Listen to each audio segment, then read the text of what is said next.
இந்த உலகம் உங்களையே பிரதிபலிக்கிறது. இந்த உலகம் ஒரு கண்ணாடி, அது உங்களைத்தான் உண்மையில் பிரதிபலிக்கிறது. இது பற்றிய ஒரு கதை. திருநெல்வேலி பக்கம். அது ஒரு அழகான கிராமம். அந்த ஊரில் குடியேறலாம் என்ற எண்ணத்தில் அங்கு வந்த ஒரு நண்பர் அந்த ஊர் பெரியவரிடம் கேட்டானாம், ஐயா, இந்த ஊர்க்காரர்கள் எப்படி என்று. பெரியவர் திருப்பி கேட்டாராம், முன்பு நீங்கள் இருந்த ஊரில் இருந்த மக்கள் எல்லோரும் எப்படிப்பட்டவர்கள் என்று. அட, அதை ஏன் கேட்குறீங்க? எல்லோரும் திருட்டு பசங்க, ரொம்ப திமிர் பிடிச்சவங்க, அடுத்தவனுக்கு மருந்தும் கூட நல்லது நினைக்க மாட்டாங்க. அந்த ஊரில் இருந்ததற்காக நான் ரொம்பவே வெட்கப்படுகிறேன். இப்படியே அந்த பெரியவரிடம் பட்டியலை அடுக்கி கொண்டே போனாராம் குடியேற வந்தவர்.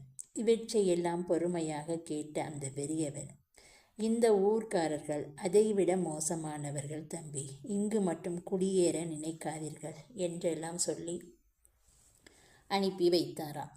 உடனே குடியேற வந்தவன் தனது எண்ணத்தை மாற்றிக்கொண்டு அங்கிருந்து நகர்ந்தானாம்.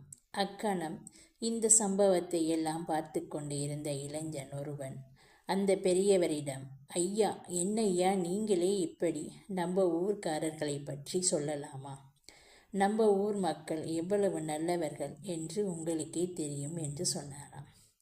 அதற்கு அந்த பெரியவர் இந்த இளைஞனிடம், இப்போது குடியேறும் எண்ணத்தில் வந்துவிட்டு போனானே ஒருத்தன், அவனால் எந்த ஊரிலுமே ஒரு மாதத்துக்கு மேல் வாழ முடியாது.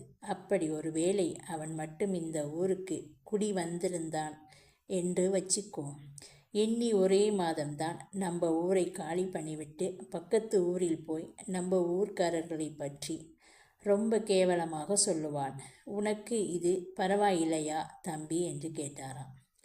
இளைஞன் அக்கணம் உண்மையை உணர்ந்து கொண்டாராம். இந்த மேற்கண்ட கதை சொல்லும் கருத்து யாதெனில், நீங்கள் எப்படியோ அப்படித்தான் உங்களை சுற்றி இருப்பவர்களும். வாழ்க்கையில் எல்லோரையும் குறை சொல்லி கொண்டே இருப்பதும் யாரையும் நம்பாமல் இருப்பதும் என இவை இரண்டுமே மோசமானது தான்.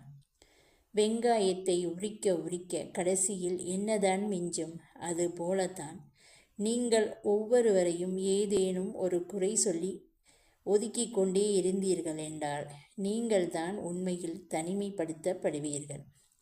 நாம் மற்றவர்களோடு உறவு ஏற்படுத்தி கொள்ள பாலம்தான் கட்டிக்கொள்ள வேண்டுமே தவிர பிரிப்பதற்கான சுவரை எழுப்பிக் கொள்ளுதல் கூடாது. இன்னும் உங்கள் மொழியிலேயே ஒன்றை சொல்லுகிறேன், இந்த உலகத்தில் எல்லோரையும் நம்புவது நிச்சயம் ஆபத்து தான்.